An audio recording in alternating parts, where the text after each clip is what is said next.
राधे राधे, हरे कृष्णा। आप सभी का स्वागत है माघ मास के 11वें अध्याय में। 10 अध्यायों की कथा हमने सुन ली है। पिछली कथा में हमने सुना था कि कैसे मनुष्य अपने कर्मों के द्वारा स्वर्ग या नरक की प्राप्ति करता है और यमदूत बता रहे हैं। आइए अब सुनते हैं आगे की कथा। यमदूत कहने लगा कि हे वैश्य, मनुष्य को सदैव शालिग्राम की शिला में तथा वज्र या कीट चक्र में भगवान वासुदेव का पूजन करना चाहिए, क्योंकि सब पापों का नाश करने वाले, सब पुण्य को देने वाले तथा मुक्ति प्रदान करने वाले भगवान विष्णु का इसमें निवास होता है।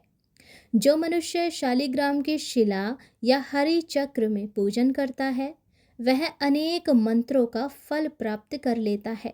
जो फल देवताओं को निर्गुण ब्रह्मा की उपासना में मिलता है, वही फल मनुष्य को भगवान शालिग्राम का पूजन करने से यमलोक को नहीं देखने देता। भगवान को लक्ष्मी जी के पास अथवा बैकुंठ में इतना आनंद नहीं आता जितना शालिग्राम की शिला या चक्र में निवास करने पर आता है। स्वर्ण कमल युक्त करोड़ों शिवलिंग के पूजन से इतना फल नहीं मिलता जितना एक दिन शालिग्राम के पूजन करने से मिलता है।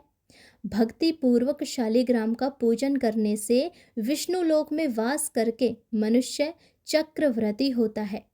काम, क्रोध, लोभ, मोह, अहंकार से युक्त होकर भी मनुष्य शालिग्राम का पूजन करने से बैकुंठ में प्रवेश करता है। जो सदैव शालिग्राम का पूजन करते हैं, वह प्रलय काल तक स्वर्ग में वास करते हैं। जो दीक्षा, नियम और मंत्रों से चक्र में बलि देता है, वह निश्चय करके विष्णु लोक को प्राप्त होता है। जो शालिग्राम के जल से अपने शरीर का अभिषेक करता है, वह मानो संपूर्ण तीर्थों में स्नान करता है। गंगा, रेवा, गोदावरी सबका जल शालिग्राम में वास करता है।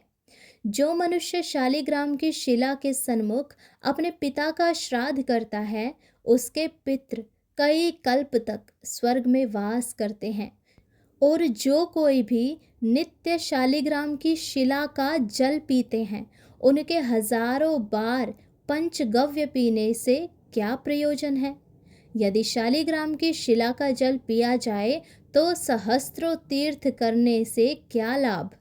जहाँ पर शालिग्राम है, वह स्थान तीर्थ स्थान के समान ही है। वहाँ पर किए गए संपूर्ण दान, होम करोड़ों गुना फल को प्राप्त होता है।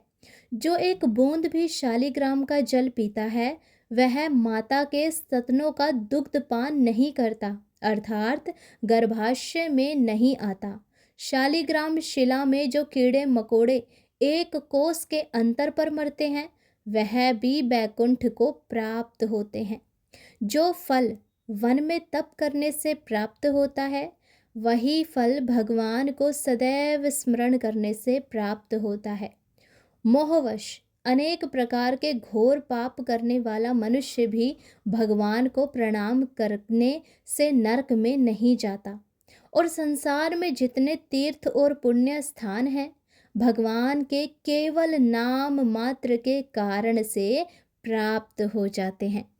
तो ये सारी बात यमदूत उस वैश्य को बता रहा है कि कब कब हमें ज़्यादा पुण्य फलों की प्राप्ति होती है, और उन्होंने शालिग्राम की पूजा और उनकी महिमा का भी बखान किया है। आज का ये 11वां अध्याय यहीं पर समाप्त हुआ। आगे की कथा हम अगले अध्याय यानी कि 12वें अध्याय में सुनेंगे। अगर आपने पिछले अध्यायों की कथा नहीं सुनी है तो वो भी अवश्य सुने, और चैनल को सब्सक्राइब और वीडियो को लाइक ज़रूर करें ताकि हमें प्रोत्साहन मिलती रहे और हम आपके लिए ऐसी वीडियोस और कथाएं लेकर आते रहें। राधे राधे, हरे कृष्णा।